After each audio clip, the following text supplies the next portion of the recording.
उन्होंने कहा था देश की मैं जातवाद को मैं नष्ट कर दूंगा और देश में वर्ण व्यवस्था को नष्ट कर दूंगा और देश में जो है जो इस देश के अंदर धर्म है उनको भी नष्ट कर दूंगा।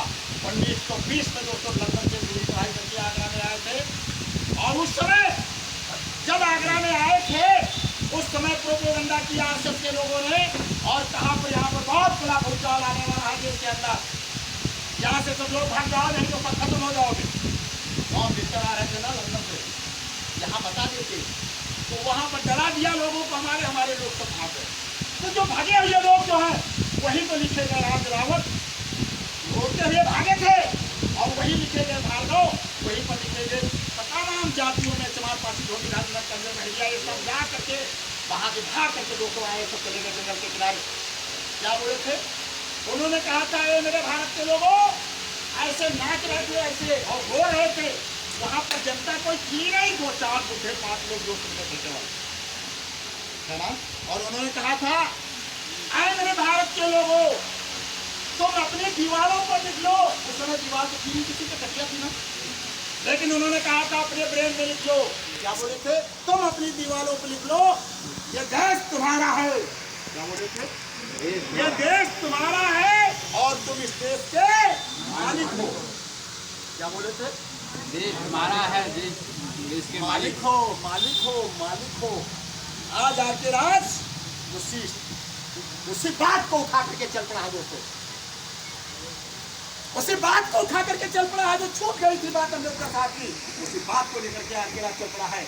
और इसीलिए मरे थे राजकुमार सिद्धार्थ, मरे थे ना, इसीलिए बिरंजियों में ठोक दिए गए थे सच्ची बात को कहने के लिए। कौन? यीशु जी। इसीलिए पादरियों ने, मुल्ला मस्तो लोगों ने और पैगंबर साहब को मार मार करके दोस्तों कहा कर दिया था, उनको बहुत परेशान कर दिया था मक्का और मदीने में लोग। आज उसका खून है आपके राजगिरों से, आज सबका खून है ना। ये नाग राजवंश के सारे पूर्वावास थे, सारे पुरखे थे दोस्तों, उनके इतिहास को लेकर के आपके राज चल पड़ा है और ये देश तुम्हें सौंप के जाऊंगा दोस्तों। याद रखना ये देश तुमको सौंप करके जाएगा आपके राज, इसकी चिंता मत करना दोस्तों। और याद रखना मैं तुमको सबको बता के जा रहा हूँ दोस्तों, इसमें दोस्तों आओगे कभी ठीक है, नहीं आओगे कभी ठीक है।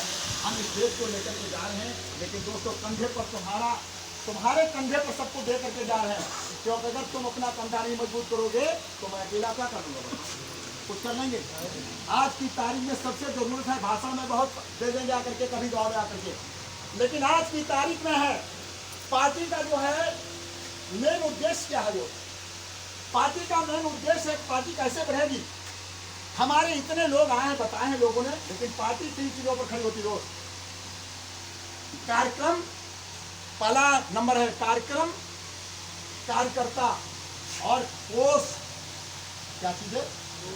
3 चीजें, कार्यक्रम, कार्यकर्ता और कोष। ये 3 चीजें दोस्तों गांव-गांव तक ले जा रहा है। कहाँ कार्यक्रम करना है? गांव-गांव तक।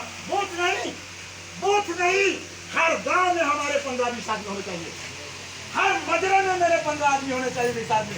ये बूथ का नाटक खत्म करो। 10 गांव पर 1 बूथ बनता है और वहां गांव तो है 10, तो 9 गांव हमारे छूट जाएंगे ना। इसलिए हर गांव हर मजरे में हमारे 10-10 आदमी वहां पर होने चाहिए। बोलिए सब लोग करेंगे या नहीं करेंगे?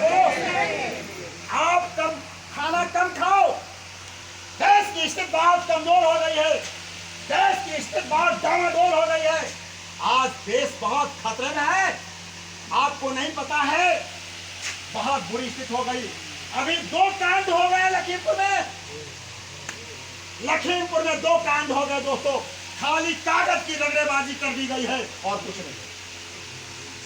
कागज की रगड़ेबाजी कर दी गई। 2 आरएसएस के लोग पहले मरे थे, उनको नौकरियां मिल गई, उनको पता नहीं कितना लाख रुपया मिल गया, लेकिन ये सुनील काकती नाग राजवंश की 2 शेरनी थी ना, उनके साथ ब्लास्ट कर करके 200 जंगल में खा के पेट में काम दिया था ना। ये क्या है? ये तुम्हारी कमजोरी है, एक तुम लोगों की कमजोरी है। तुम्हारे एकदम खून नहीं चलता है, खून नहीं रहता है ना। अगर तुम जिस दिन खड़े हो जाओगे उस दिन सब एक होगा। जाति पाति बंद करो, नाटक करना बंद करो जाति पाति का। जब तक जाति पाति का नाटक करोगे तब तक आप कभी हो नहीं सकते। कहा है जात जात में जात है जो केलम के पास, जात जात में जात है जो केवल के पास और मानव का होना जो सदा जबल और जात में जात जैसे जाति वर्ण व्यवस्था धन व्यवस्था को खत्म करेगा आज के राज। और खत्म करो तुम लोग, खत्म करो या नहीं करोगे बोलो? बात बात बनाए साथियों। तो गांव गांव जाकर के तुम सब लोग अपनी पार्टी का व्याख्यान करिएगा और हमें बुलाइएगा। वो इंसान है। अभी हमारे मुन्ना लाल जी बीच में बैठे हैं। एक जगह मैंने प्रोग्राम किया सिधौली में, और सिधौली में हम लोगों ने एक सूरी पालने वाला व्यक्ति के वहां जाकर के प्रोग्राम किया। इसके यहाँ कार्यक्रम किया सूरी पालन वाले व्यक्ति के मैंने मुझे जानकारी हुआ था वहां सूरी गुड़गुड़ गुड़गुड़ कर रही है, लेकिन रात में वही जाकर के हमने प्रोग्राम किया। जब प्रोग्राम किया तो वो बेचारे खाना कैसे पूछे, मैं तो लोग थे ना कि इतना बड़ा अफसर अधिकारी मेरे द्वारे पर आया है और इसको खाना हम कैसे पूछें। वो लोग खाना की बात नहीं कर रहे थे। माननीय मुन्ना लाल जी मेरे साथ में थे। उन्होंने कहा साहब रोटी मांग लाए, भूखे हैं, रात को 1 बज गया। ये हमारे मुन्ना लाल जी बीच में बैठे दोस्त, ये गवाह है उस गांव के। इन्होंने जाकर के सब जाकर के रोटी मांग के लाए थे दोस्तों, वहां से दूसरे अन्य वर्ग के वहां से जाकर के रोटी मांग के लाए और मांग करके तब हम लोग रात में खाए। ये वो इंसान है, समझना, किसी चीज की चिंता मत करना। मैं तुम्हारे लिए पैदा हुआ, तुम्हारे लिए पैदा हुआ हूं ना। और इनका है कर्जा।